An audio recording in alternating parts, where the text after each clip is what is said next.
Kia ora, g'day and welcome to the history of Aotearoa, New Zealand.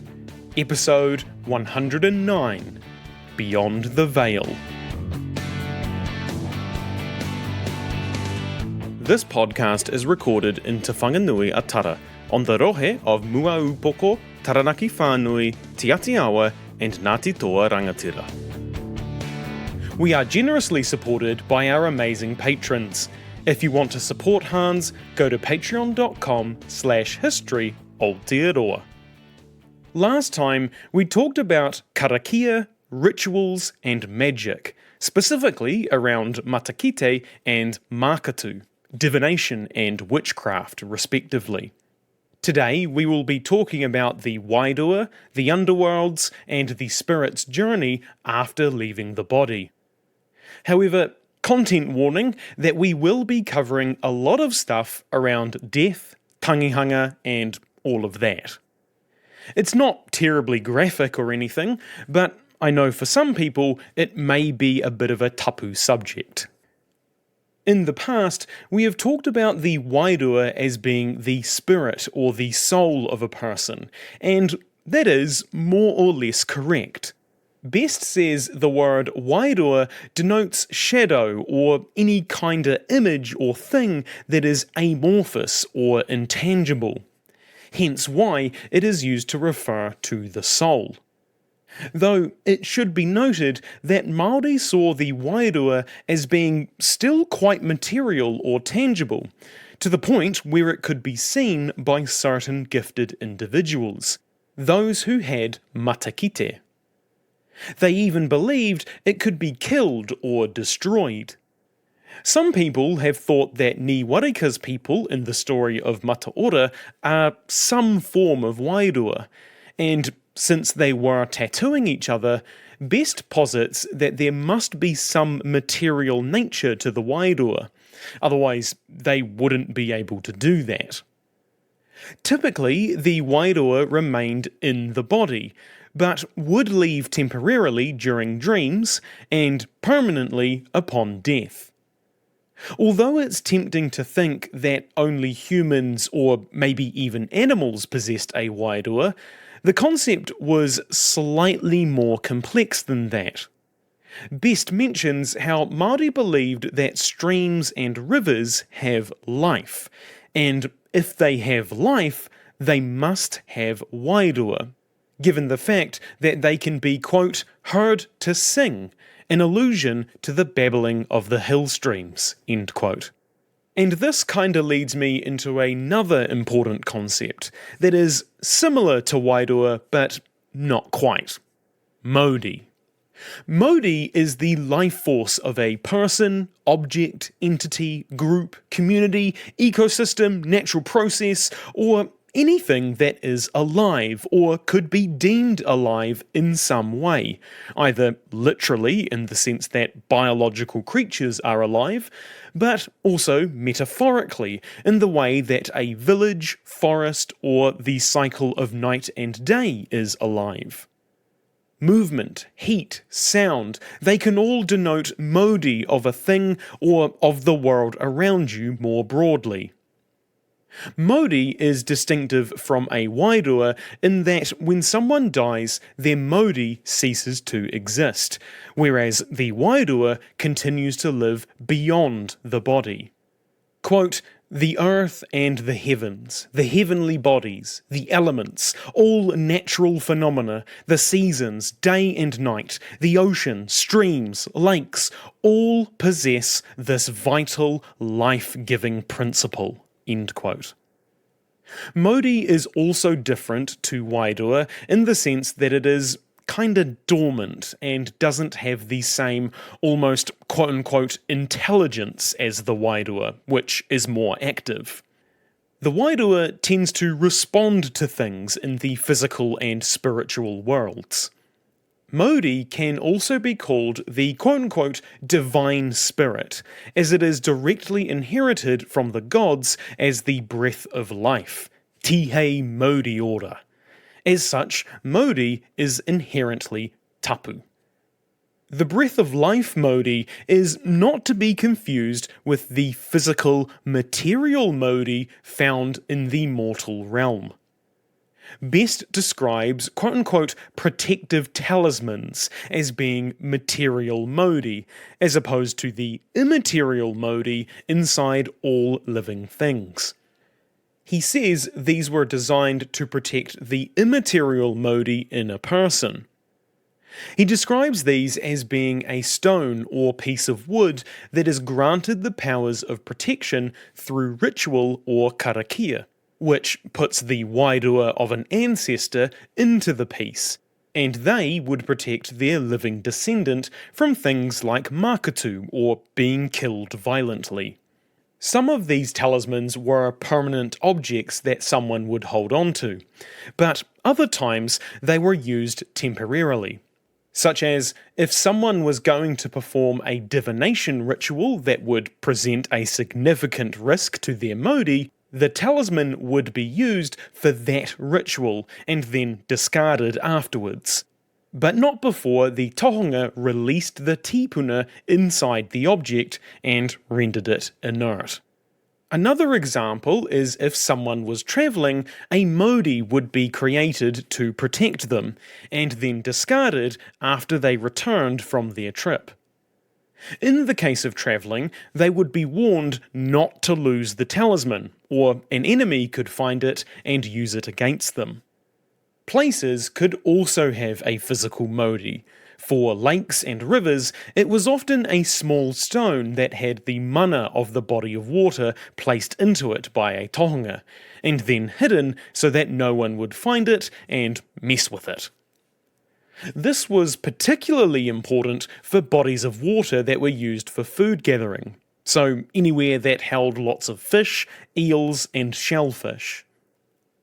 The Modi would then ensure that the lake or river remained vibrant and bountiful, as well as stopping from anyone using makatu to kill the fish or anything like that.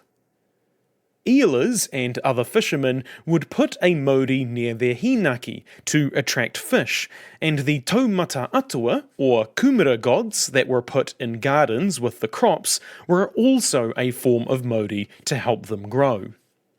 Going back to the immaterial personal Modi, anything that affects the tapu of a person also affects the Modi, usually negatively.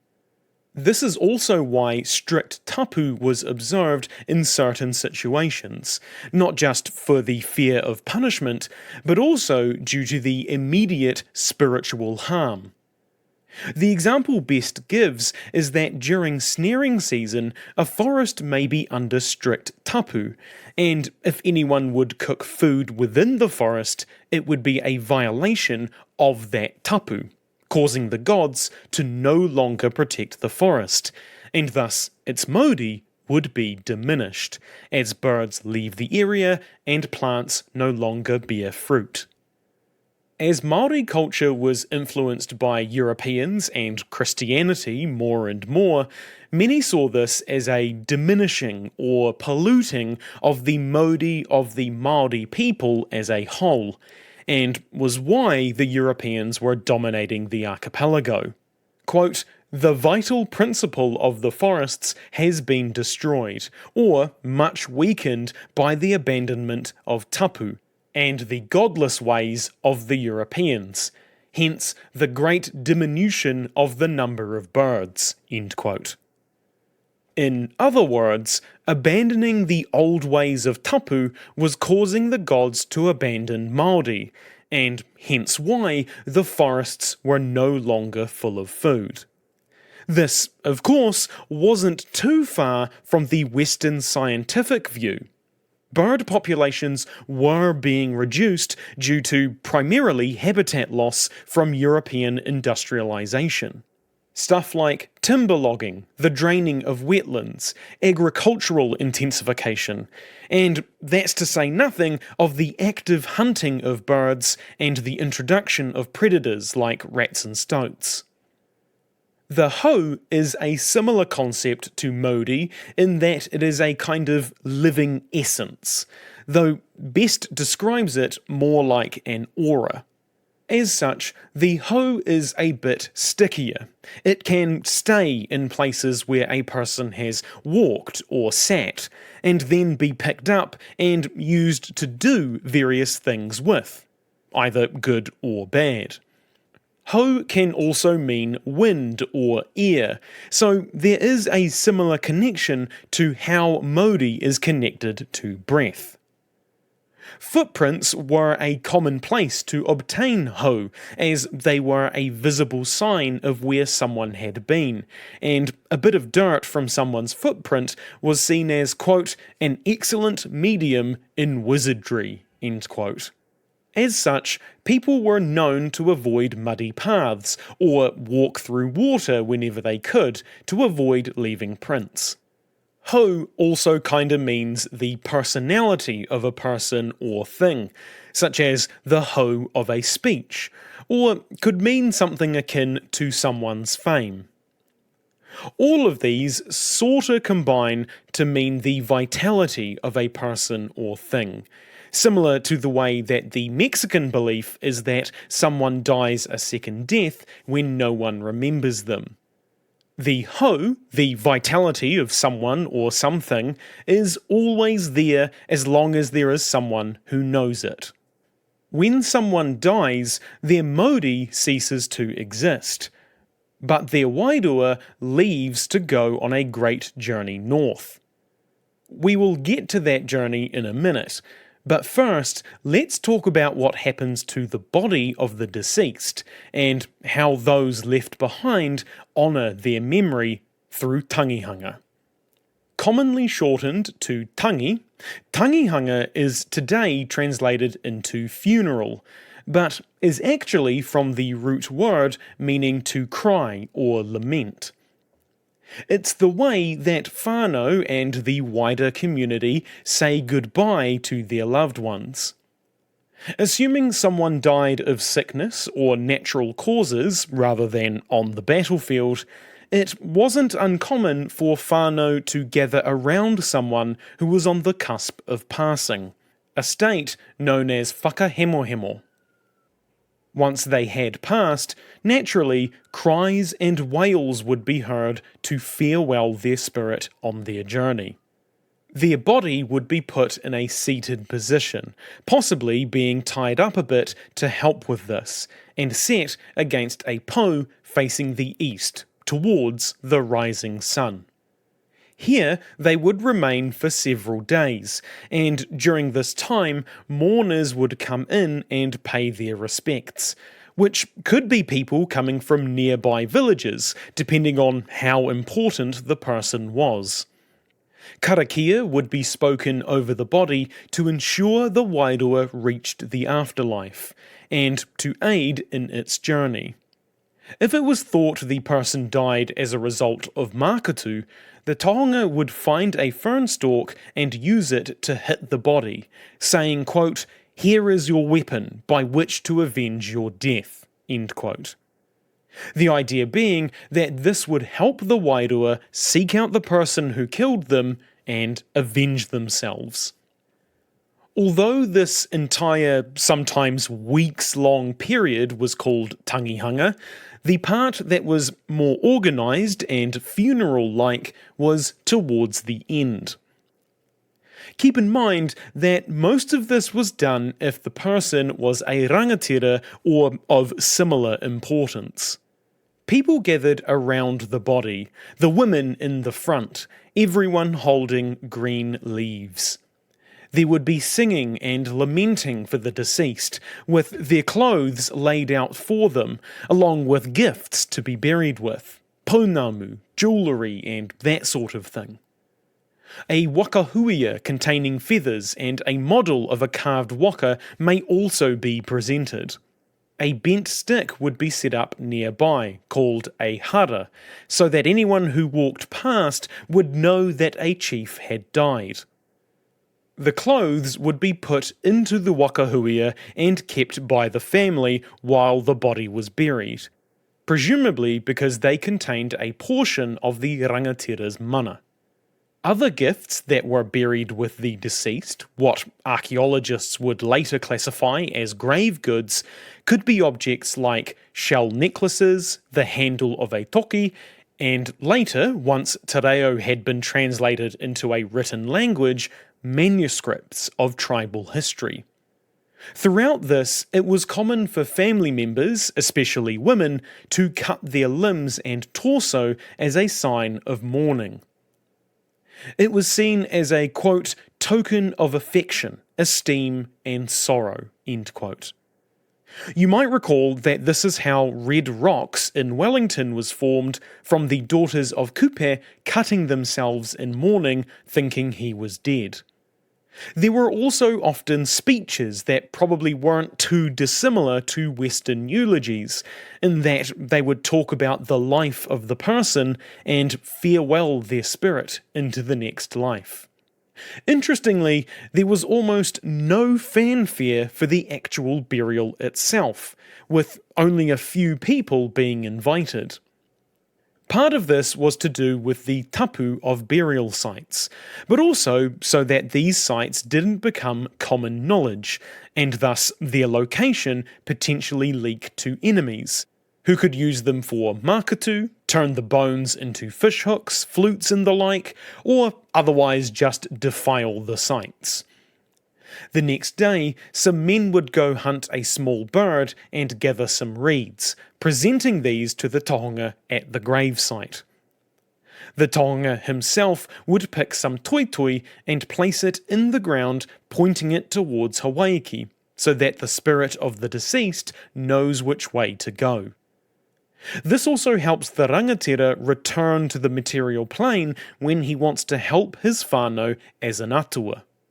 When buried, the body would be left there in the fetal position until it had mostly decayed.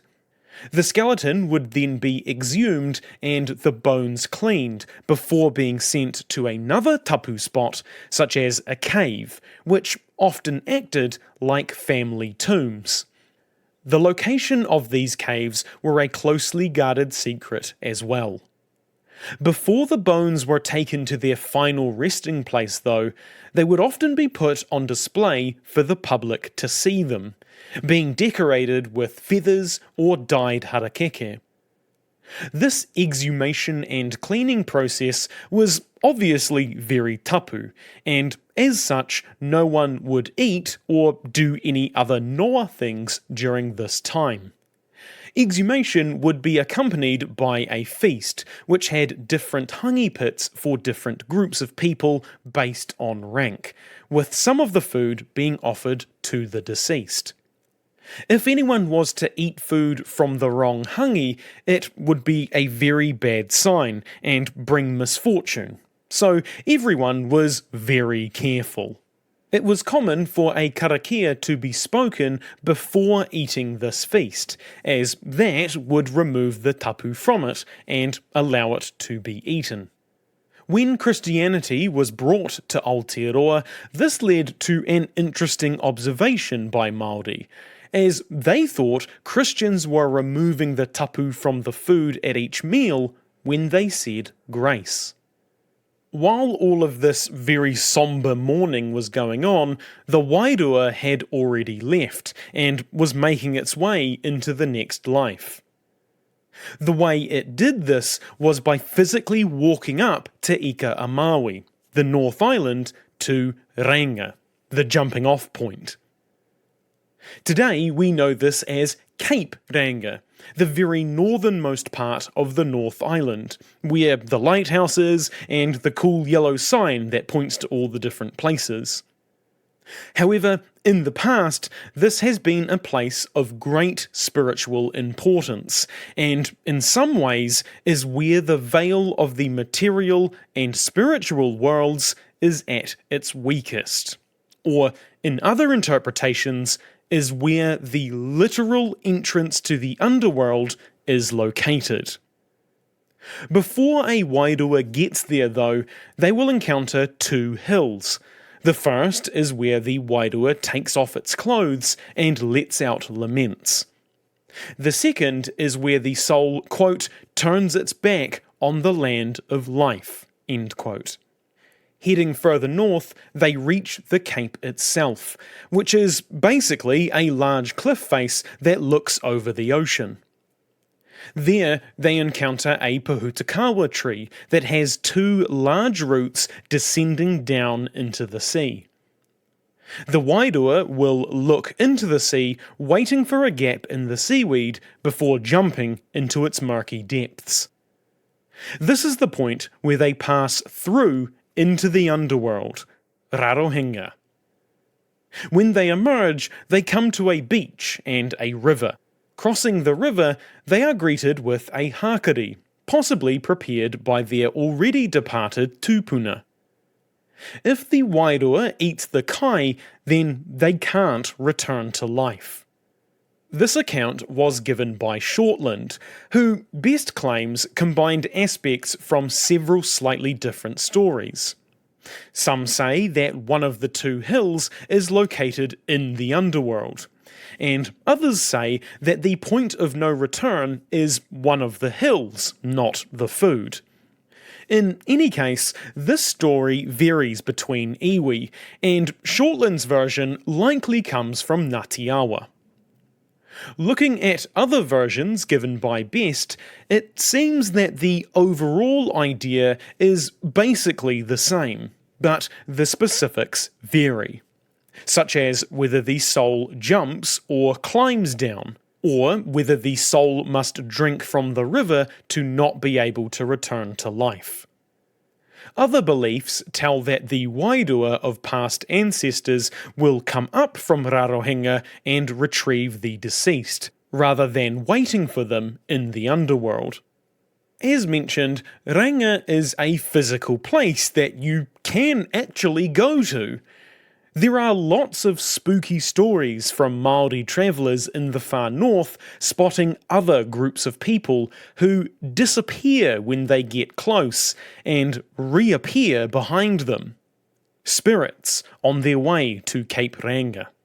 So when those early European explorers said they were going to go take a look, Māori were naturally quite distressed, as they didn't want them to fuck around with anything and stop what they saw as the natural process.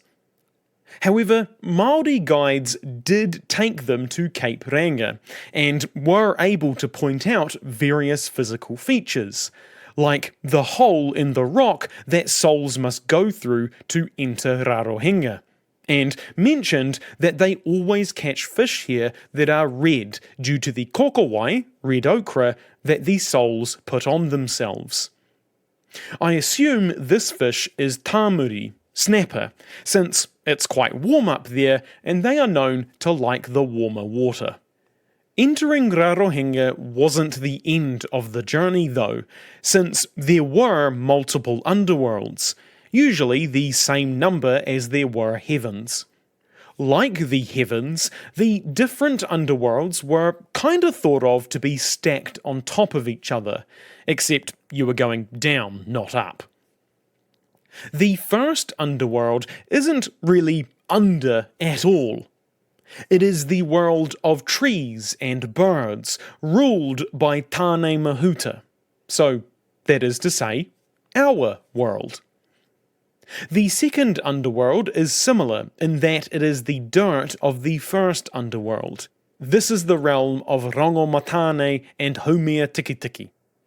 The third is where Hine Nui Te Pō lives, and the fourth is where Whiro lives. Hine Nui Te Pō apparently rules over both these levels, so I'm not sure if Whiro is an unwanted guest of some kind. Rohe, the wife of Maui, is apparently a, quote, vengeful goddess, killing all spirits who come her way, end quote. She rules over the 5th, 6th, and 7th underworld. The 8th underworld, interestingly, has no name unlike the others, but it is ruled by Meru, who also rules the other final 2 underworlds. She kills timid spirits that come down this far, though it's probably unlikely they would want to go this deep, and more unlikely that they actually made it. The 9th and 10th underworld are called toke, worm, and meto, extinct. So they were pretty grim places. Unlike the heavens, which historically/mythologically had very few outsiders visit, the underworlds had actually quite a lot, like Maui and Mataora. When a wairua entered Rarohenga, they would more or less become corporeal again, to the point where they would be able to do all the normal things they did in life. Grow food, make clothes, tattoo each other, play games, and so on. Essentially, after someone dies, they would live in the next life very similarly to what they were doing on the material plane, usually in the upper levels where it was safer. Not everyone would get to enjoy everlasting life, though. It is also thought that souls would gradually make their way down into the deeper underworlds, each level getting worse than the last. Some of these levels would have dangerous beings that preyed upon souls or inflicted punishment until they made it to the final level, which had no light or food, where the soul would be finally destroyed. However, this wasn't a universal belief. Most other religious concepts in Te Ao Māori refer to all spiritual punishment occurring when you are alive, and that once you made it to the afterlife, you're all good. You know what does heavily talk about spiritual punishment after you die, though? Christianity. That brings me to another interesting aspect of the Māori afterlife. There was no bad place, such as hell. Māori didn't believe in post-mortem spiritual punishment, so they thought that everyone got a chance at everlasting life, more or less. There were some caveats. What they believed was that there was a good place, Rarohenga, and an even better place. You could go up into the heavens. And not just any heaven, Toi o Narangi, the topmost, where Io resides. This upper spirit world was less well known to Māori. Most people would know of Rarohenga. Best says that this is because the upper spirit world is more quote-unquote aristocratic, and its knowledge was held by the whare, though a wairua could ultimately choose where it wished to reside after death. Since those that went to the upper heaven came under the protection of Io, no harm would come to them. But for those that went to Rarohenga, they would have to contend with Whero. He's one of the caveats I mentioned. Though, to this end, they had Hine Nui Te Pō to protect them, as that was her job. Hine Nui Te Pō is probably more commonly known today as a negative deity, the one who ensured that all humans die due to stopping Maui conquering death. She is sometimes portrayed as vengeful or wishing ill on humans, and takes her vengeance by way of death. However, the more correct teaching, depending on who you ask, is that she is the spiritual protector of humans, ensuring that no harm befalls their wairua in the underworld. Although Rarohenga was a bit more dangerous, choosing to go up with Io wasn't without its downsides. If someone chose their eternal resting place to be up instead of down, they would gradually lose their memory of their mortal life until they forgot it entirely. We aren't sure why this would occur, but if I had to take a guess, it would be down to the highly tapu nature of the uppermost heaven, and that it isn't really a place for mortals, so to live there, the somewhat mortal wairua needs to transcend into something different, something removed from the earth. Another interesting little tidbit is that in most Polynesian cultures, raro, the root word for Rarohenga, can translate to under or the underworld, but also it can translate to west, the direction of the setting sun.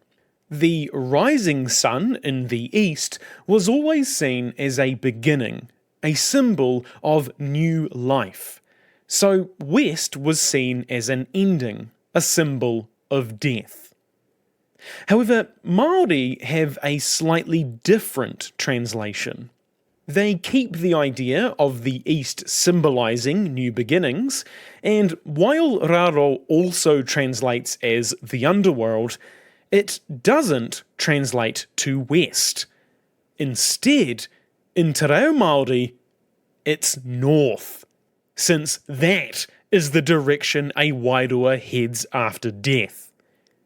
Additionally, many other Polynesian cultures have their quote-unquote casting off places on the western side of the island. Why Māori had a shift in language and concept, we don't know. Beliefs in Te Waipounamu, the South Island, were slightly different again, in that some believed that Rarohenga was at a lake surrounded by hills, rather than at the topmost point in the North Island. This makes sense, since knowledge of the North Island for those iwi was a bit more limited, and if you know the geography of the South Island, a lake surrounded by hills just fits a bit better. There, the spirits would coalesce into their material forms and live out their days more or less as normal. After some time, these spirits would die again, and in so doing would pass through a narrow passage, where two beings called Tuapeko and Tawhaitiri would be trying to catch them. Only wairua that were fast enough would make it through, with slower ones being caught, though Best doesn't know what would happen to them. After they passed through, the wairua would re-enter the material plane and go through various stages of reincarnation, appearing mostly as insects. Moths would sometimes be called wairua tangata for this reason, as they were seen as the final stage of this reincarnation cycle. Once a moth died, though, we aren't sure what happened. To finish up, I just want to quickly add something that a few of you may be wondering about, especially if you have been through the New Zealand school system like I have. When I was at school, I was taught that the Māori afterlife was in Hawaii, the place that Māori came from when they sailed to Aotearoa. This was explained in that there were two Hawaiis, the physical place Māori used to live, probably Tahiti, and the spiritual one that they return to when they die. It's a nice circular concept of returning home, and you can see elements of it in what we have talked about in this episode. So, why haven't I really mentioned it until now? Well, quite simply, it's because none of the sources talk about it at any great length. But Best does mention it briefly. So we know that, at least by his time, the afterlife was sometimes referred to as Hawaii by Māori. However, Best says that this isn't a reference to Hawaii specifically, or any sort of geographical or even spiritual place. Rather, it is used in a similar way to te po, meaning the unknowable. It's the abstract sense that the location of Hawaii is unknown, and thus the wairua had gone somewhere beyond. Somewhere that we can't reach anymore. Somewhere we must all go in the end. Next time, we're going to remove the tapu of this episode with something a bit more light-hearted. It isn't October, unless you're listening to this in the future, when maybe it is, but that doesn't matter to us, because we're going to be talking about the spooky and fantastical. From goblins and fairies to demons and ghosts. We will discuss the things that stalk the bush in the darkness of night, and why the gods aren't the only thing you should fear. If you want to send me feedback, ask a question, suggest a topic, or just have a chinwag, you can find my email and social media on historyaotearoa.com. Aotearoa spelt Aotearoa. You can also find helpful resources there, like transcripts, sources, and translations for some of the te reo Māori we have used. You can help support Hans through Patreon, buying merch, or giving us a review. It means a lot and helps spread the story of Aotearoa, New Zealand. As always, haere tū atu, hoki tū mai. See you next time.